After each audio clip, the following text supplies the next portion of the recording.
ಸಚಿವರಾದ ಮುನಿಯಪ್ಪ ಅವ್ರು ಹೇಳಿದಂಗೆ ಸೊ ನಮ್ಮ ಮನೆಗೆ ಅವ್ರು ಬಂದಿದ್ದಾರೆ ಸಾಕಷ್ಟು ಸಾರಿ, ನಾವು ಅವ್ರ ಮನೆಗೆ ಬಂದಿದ್ದೇವೆ.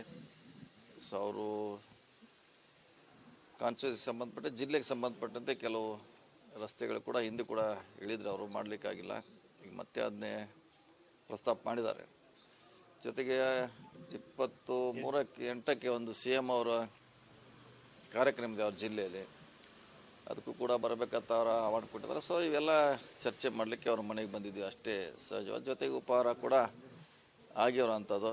ಸೊ ಅದು ಬಿಟ್ಟರೆ ಏನು ಈಗಾಗಲೇ ಹೇಳಿದ್ರು ಅವರು ರಸ್ತೆಯದ್ದು ಒಂದು ದೊಡ್ಡದಾಗಿ ರಸ್ತೆ ಹ್ಯಾಮ್ ಪ್ರಾಜೆಕ್ಟ್ನಲ್ಲಿ ಕೊಟ್ಟಿದ್ದೀವಿ.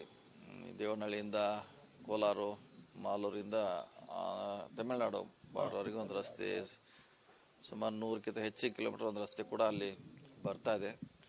ಸೊ ಇವನ್ನೆಲ್ಲ ಚರ್ಚೆ ಮಾಡ್ಲಿಕ್ಕೆ ಬಂದಿದ್ವಿ ಅಷ್ಟೇ ಸಹಜವಾಗಿರುವಂಥ ಕೆಲಸ.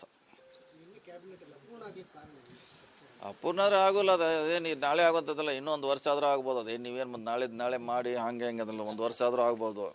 ಯಾಕೆಂದರೆ ಸಮಸ್ಯೆ ಇದೆ, ಜಟಿಲವಾಗಿದೆ.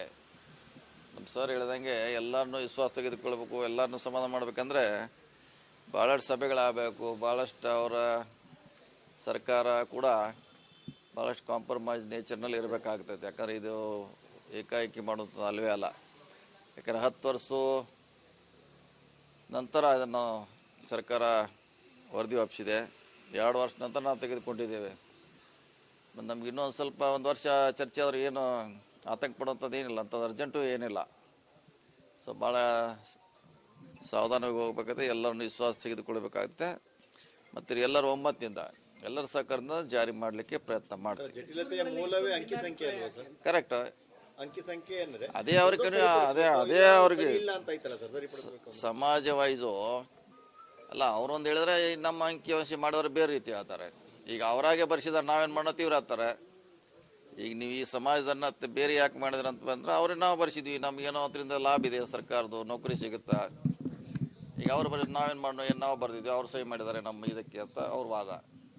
ಸೊ ನೀವು ಹೇಳ್ದಂಗೆ ಯಾರು ಅಲ್ಲಿ ಸಹಿ ಮಾಡಿದ್ದಾರೆ ಅವರೇ ಈಗ ವಿರೋಧ ಮಾಡ್ಲಿಕ್ಕೆ ಶುರು ಮಾಡಿದ್ದಾರೆ. ಸೊ ಮತ್ತೆ ಸಮಗ್ರ ಚರ್ಚೆ ಆಗಬೇಕು. ಸೊ ಎಲ್ಲರ ಅಭಿಪ್ರಾಯ ತಗೊಂಡು ಜಾರಿ ಮಾಡಲಿಕ್ಕೆ ಸರ್ಕಾರ ಪ್ರಯತ್ನ ಮಾಡಿದ್ರೆ ಅದ್ರಾಗ ಏನೋ ಅರ್ಜೆಂಟ್ ಏನಿಲ್ಲ. ಇದೇ ಯಾಕೆ ಮಾಡಲೇಬೇಕಲ್ಲ. ಈಗ ಉದಾಹರಣೆ ಸಾದ್ರ ಬಗ್ಗೆ ಬಂತು, 65,000 ತೋರಿಸಿದ್ದಾರೆ ಅವ್ರಿಗೆ. 3 ಜಿಲ್ಲೆಯಲ್ಲಿದ್ದಾರೆ ಅವರು, ಹಾವೇರಿ, ದಾವಣಗೆರೆ, ಚಿತ್ರದುರ್ಗ, ಶಿವಮೊಗ್ಗ ಪಾರ್ಟಿ ಇದ್ದಾರೆ ಅಂತ ಅವ್ರು ತೋರಿಸಿದ 65,000. ಮತ್ತು ಈಗ ಅವ್ರು ಸ್ವಾಭಾವಿಕವಾಗಿ ಇದನ್ನು ಎತ್ತಬೇಕಲ್ಲ, ಮತ್ತು ಮಿಕ್ಕಿದರೆ ಎಲ್ಲರೂ ಅದು ಪ್ರಶ್ನೆ. ನಮ್ಮವ್ರು ಹೇಳ್ತಾರೆ ಇನ್ನೊಂದರಲ್ಲಿ ಎಲ್ಲಿ ಸೇರಿಸಿದ್ದಾರೆ, ಅವ್ರು ಬೇರೆ ಏನು ಹಿಂದೂ ಸಾಧನ ಅಂತ ಬರೆಸಿದ್ದಾರೆ ಅಂತ ವಾದ. ಈಗ ಮತ್ತೆ ಅದು ಮ್ಯಾಚ್ ಆಗ್ತದ, ಚರ್ಚೆ ಮಾಡಲಿಕ್ಕೆ ಸಮಯ ಬೇಕು. ಮತ್ತು ಎಕ್ಸ್ಪರ್ಟ್ ಒಪಿನಿಯನ್ನು, ಅವ್ರ ಒಪಿನಿಯನ್ನು, ಸಮಾಜ ಒಪಿನಿಯನ್ನು ಪಡಿಬೇಕಾಗ್ತದೆ. ಇಡೀ ವರದಿಯಲ್ಲಿ ಒಂದು ಕಡೆ ಕೆಲವು ಬೆನಿಫಿಟ್ಗಾಗಿ, ದಟ್ ಮೀನ್ಸ್ ರಿಸರ್ವೇಷನು, ಬೇರೆ ಬೆನಿಫಿಟ್ಗಾಗಿ ಜಾತಿಯನ್ನು ಮರೆಮಾಚುವಂತಹ ಅಥವಾ ಬೇರೆ ಜಾತಿಯನ್ನು ಹೇಳಿಕೊಳ್ಳುವಂಥ ಆ ರೀತಿಯ ಪ್ರಯತ್ನಗಳನ್ನ ಆದಂಗಿದೆ ಸರ್. ನೋಡಿ, ಹೆಚ್ಚು ಮಾಡೋದಂತ ಸದ್ಯಕ್ಕಂತ ಆಗದೆ ಇರುವಂಥ ವಿಚಾರ. 51ಕ್ಕಿಂತ 70 ಮಾಡಿದ್ದಾರೆ, 70 ಅಂತಿ ಅಸಾಧ್ಯ ಸದ್ಯಗೆ. ಏನಿರೋದು ಅಂಕಿಅಂಶಗಳೇ ಮಾತ್ರ, ಅಷ್ಟಿಗೆ ಸೀಮಿತವಾಗಿರುವಂಥದ್ದು. ಇದು ಅವ್ರು ಶಿಫಾರಸು ಮಾಡಿದಾರೆ ಅಷ್ಟೇ ಕೊಡಲಿಕ್ಕೆ. ಅದು ಈಗಾಗಲೇ ಕೆಲವು ಕಡೆ ಸ್ಟೇ ಇದೆ ಸುಪ್ರೀಂ ಕೋರ್ಟ್ನಲ್ಲಿ 20 ವರ್ಷದಿಂದ ತಮಿಳುನಾಡು. ಸೊ ಅದಾಗದೇ ಇರುವಂಥ ಸದ್ಯಕ್ಕೆ ಹೆಚ್ಚಿಗೆ ಮೀಸಲಾತಿ ಹೆಚ್ಚಳ. ಈಗ ಏನಾದ್ರು ಅಂಕಿಅಂಶ ಸರಿ ಮಾಡೋದಂದೇ ನಮ್ಗೆ ಚಾಲೆಂಜ್ ಆಗಿರೋದು. ನಂತರ ಬೇಕಾದ್ರೆ ಮಾಡ್ಲಿಕ್ಕೆ ಬರ್ತದೆ ಸರ್ಕಾರ ಒಪ್ಪಿದ್ರೆ.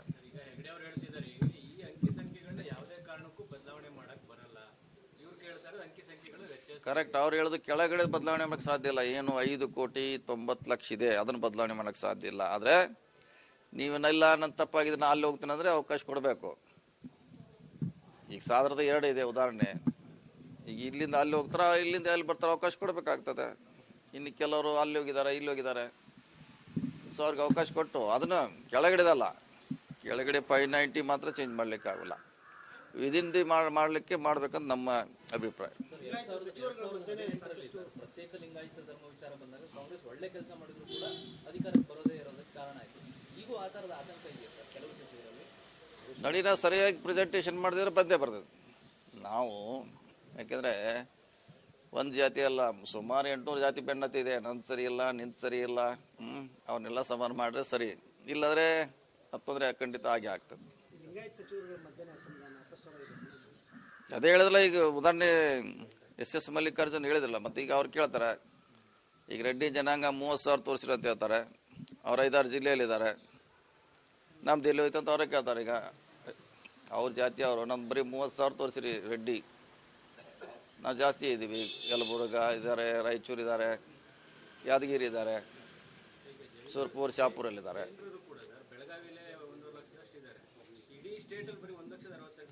ಅದು ಸಮಸ್ಯೆ ಇದೆ. ಇದಕ್ಕೆಲ್ಲ ಆದರೆ ನಮ್ಮ ಮತ್ತೆ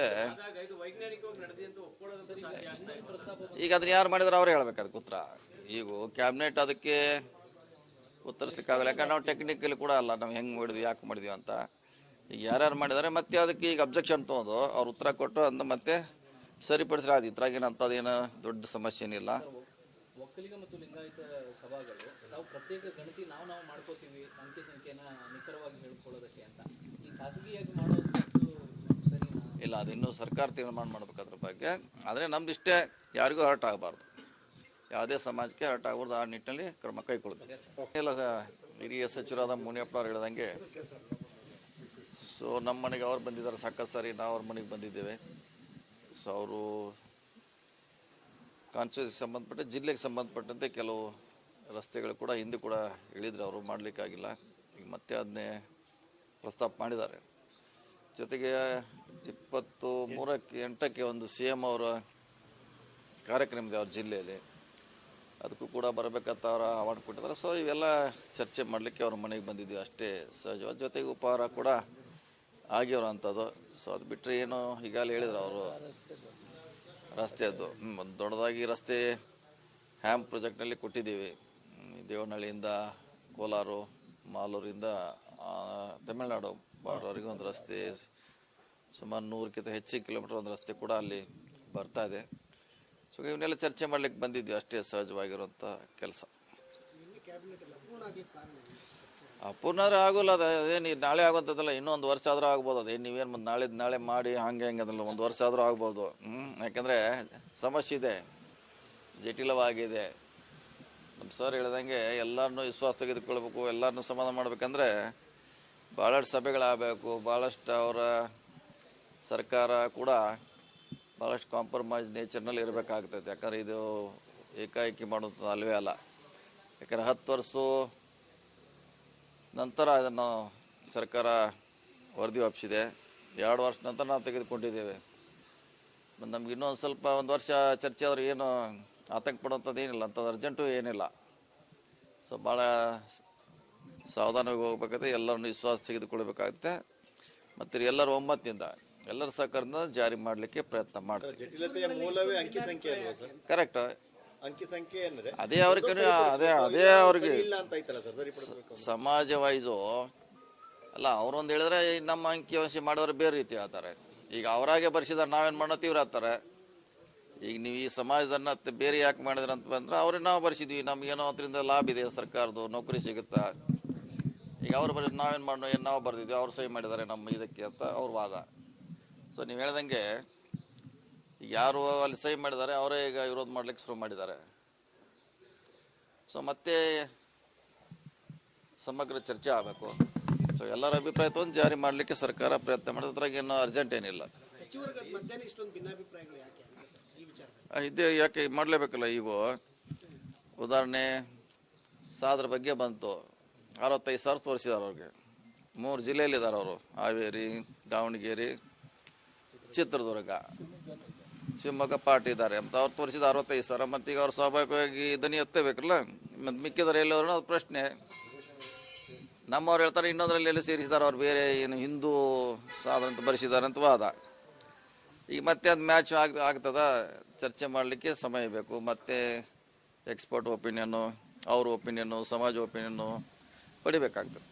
ಸರ್, ಇಡೀ ವರದಿಯಲ್ಲಿ ಒಂದು ಕಡೆ ಕೆಲವು ಬೆನಿಫಿಟ್ಗಾಗಿ, ದಟ್ ಮೀನ್ಸ್ ರಿಸರ್ವೇಷನು, ಬೇರೆ ಬೆನಿಫಿಟ್ಗಾಗಿ ಜಾತಿಯನ್ನ ಮರೆಮಾಚುವಂತಹ ಅಥವಾ ಬೇರೆ ಜಾತಿಯನ್ನು ಹೇಳ್ಕೊಳ್ಳುವಂಥ ಆ ರೀತಿಯ ಪ್ರಯತ್ನಗಳನ್ನ ಆದಂಗಿದೆ ಸರ್. ನೋಡಿ, ಹೆಚ್ಚು ಮಾಡೋದಂತ ಸದ್ಯಕ್ಕಂತಿ ಆಗದೆ ಇರುವಂಥ ವಿಚಾರ. 51ಕ್ಕಿಂತ 70 ಮಾಡಿದ್ದಾರೆ, 70 ಅಂತಿ ಅಸಾಧ್ಯ ಸದ್ಯಗೆ. ಈಗ ಏನಿರೋದು ಅಂಕಿಅಂಶಗಳೇ ಮಾತ್ರ, ಅಷ್ಟಿಗೆ ಸೀಮಿತವಾಗಿರುವಂಥದ್ದು. ಇದು ಅವ್ರು ಶಿಫಾರಸು ಮಾಡಿದಾರೆ ಅಷ್ಟೇ, ಕೊಡಲಿಕ್ಕೆ ಅದು ಈಗಾಗಲೇ ಕೆಲವು ಕಡೆ ಸ್ಟೇ ಇದೆ ಸುಪ್ರೀಂ ಕೋರ್ಟ್ನಲ್ಲಿ 20 ವರ್ಷದಿಂದ ತಮಿಳುನಾಡುದು. ಸೊ ಅದು ಆಗದೇ ಇರುವಂಥ ಸದ್ಯಕ್ಕೆ ಹೆಚ್ಚಿಗೆ ಮೀಸಲಾತಿ ಹೆಚ್ಚಳ. ಈಗ ಏನಾದ್ರು ಅಂಕಿಅಂಶ ಸರಿ ಮಾಡೋದಂದೇ ನಮ್ಗೆ ಚಾಲೆಂಜ್ ಆಗಿರೋದು. ನಂತರ ಬೇಕಾದ್ರೆ ಮಾಡ್ಲಿಕ್ಕೆ ಬರ್ತದೆ ಸರ್ಕಾರ ಒಪ್ಪಿದ್ರೆ.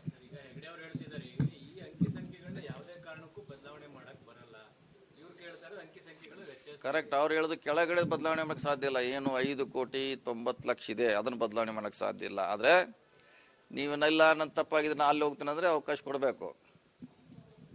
ಈಗ ಸಾಧಾರದ 2 ಇದೆ ಉದಾಹರಣೆ. ಈಗ ಇಲ್ಲಿಂದ ಅಲ್ಲಿ ಹೋಗ್ತಾರ, ಇಲ್ಲಿಂದ ಅಲ್ಲಿ ಬರ್ತಾರೆ, ಅವಕಾಶ ಕೊಡಬೇಕಾಗ್ತದೆ.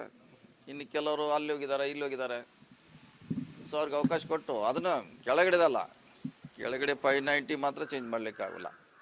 ವಿದಿನ್ ದಿ ಮಾಡಲಿಕ್ಕೆ ಮಾಡ್ಬೇಕಂತ ನಮ್ಮ ಅಭಿಪ್ರಾಯ. ಪ್ರತ್ಯೇಕ ಲಿಂಗಾಯತ ಧರ್ಮ ವಿಚಾರ ಬಂದಾಗ ಕಾಂಗ್ರೆಸ್ ಒಳ್ಳೆ ಕೆಲಸ ಮಾಡಿದ್ರು ಕೂಡ ಅಧಿಕಾರಕ್ಕೆ ಬರೋದೇ ಇರೋದಕ್ಕೆ ಕಾರಣ ಆಯಿತು. ಈಗೂ ಆ ಥರದ ಆತಂಕ ಇದೆಯಾ ಸರ್ ಕೆಲವು ಸಚಿವರಲ್ಲಿ? ನೋಡಿ, ನಾವು ಸರಿಯಾಗಿ ಪ್ರೆಸೆಂಟೇಷನ್ ಮಾಡಿದ್ರೆ ಬಂದೇ ಬರ್ತದೆ. ನಾವು ಯಾಕೆಂದರೆ ಒಂದು ಜಾತಿ ಅಲ್ಲ, ಸುಮಾರು 800 ಜಾತಿ ಬೆನ್ನತ್ತಿ ಇದೆ. ನಂದು ಸರಿ ಇಲ್ಲ, ನಿಂದು ಸರಿ ಇಲ್ಲ, ಅವನ್ನೆಲ್ಲ ಸಮಾನ ಮಾಡಿದ್ರೆ ಸರಿ, ಇಲ್ಲದ್ರೆ ತೊಂದರೆ ಖಂಡಿತ ಆಗಿ ಆಗ್ತದೆ. ಅದೇ ಹೇಳಿದ್ರಲ್ಲ, ಈಗ ಉದಾಹರಣೆ ಎಸ್ ಮಲ್ಲಿಕಾರ್ಜುನ್ ಹೇಳಿದ್ರಲ್ಲ, ಮತ್ತು ಈಗ ಅವ್ರು ಕೇಳ್ತಾರೆ, ಈಗ ರೆಡ್ಡಿ ಜನಾಂಗ 30,000 ತೋರಿಸಿರು ಅಂತ ಹೇಳ್ತಾರೆ. ಅವ್ರು 5-6 ಜಿಲ್ಲೆಯಲ್ಲಿದ್ದಾರೆ.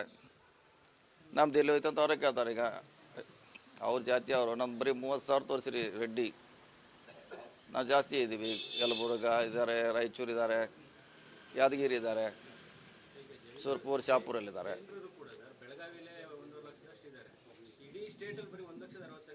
ಅದು ಸಮಸ್ಯೆ ಇದೆ. ಇದಕ್ಕೆಲ್ಲ ಆದರೆ ನಮ್ಮ ಮತ್ತೆ ಈಗ ಅದನ್ನ ಯಾರು ಮಾಡಿದ್ರೆ ಅವರೇ ಹೇಳ್ಬೇಕು ಅದಕ್ಕೆ ಉತ್ತರ. ಈಗ ಕ್ಯಾಬಿನೆಟ್ ಅದಕ್ಕೆ ಉತ್ತರಿಸ್ಲಿಕ್ಕಾಗಲ್ಲ, ಯಾಕಂದ್ರೆ ನಾವು ಟೆಕ್ನಿಕಲಿ ಕೂಡ ಅಲ್ಲ, ನಾವು ಹೆಂಗೆ ಮಾಡಿದ್ವಿ, ಯಾಕೆ ಮಾಡಿದ್ವಿ ಅಂತ. ಈಗ ಯಾರ್ಯಾರು ಮಾಡಿದ್ದಾರೆ ಮತ್ತೆ ಅದಕ್ಕೆ ಈಗ ಅಬ್ಜೆಕ್ಷನ್ ತೊಗೊಂಡು ಅವ್ರು ಉತ್ತರ ಕೊಟ್ಟು ಅಂತ ಮತ್ತೆ ಸರಿಪಡಿಸ್ರೆ ಅದು. ಇದ್ರಾಗೇನು ದೊಡ್ಡ ಸಮಸ್ಯೆ ಏನಿಲ್ಲ. ಒಕ್ಕಲಿಗ ಮತ್ತು ಲಿಂಗಾಯತ ಸಭಾಗಳು ನಾವು ಪ್ರತ್ಯೇಕ ಗಣತಿ ನಾವು ಮಾಡ್ಕೋತೀವಿ ಅಂಕಿ ಸಂಖ್ಯೆನ ನಿಖರವಾಗಿ ಹೇಳ್ಕೊಳ್ಳೋದಕ್ಕೆ ಅಂತ ಈ ಖಾಸಗಿಯಾಗಿ ಮಾಡೋದು ಸರಿನಾ? ಇಲ್ಲ, ಅದು ಇನ್ನೂ ಸರ್ಕಾರ ತೀರ್ಮಾನ ಮಾಡ್ಬೇಕು ಅದ್ರ ಬಗ್ಗೆ. ಆದರೆ ನಮ್ದಿಷ್ಟೇ, ಯಾರಿಗೂ ಹರ್ಟ್ ಆಗಬಾರ್ದು, ಯಾವುದೇ ಸಮಾಜಕ್ಕೆ ಹರ್ಟ್ ಆಗಬಾರ್ದು. ಆ ನಿಟ್ಟಿನಲ್ಲಿ ಕ್ರಮ ಕೈಗೊಳ್ಳಬೇಕು.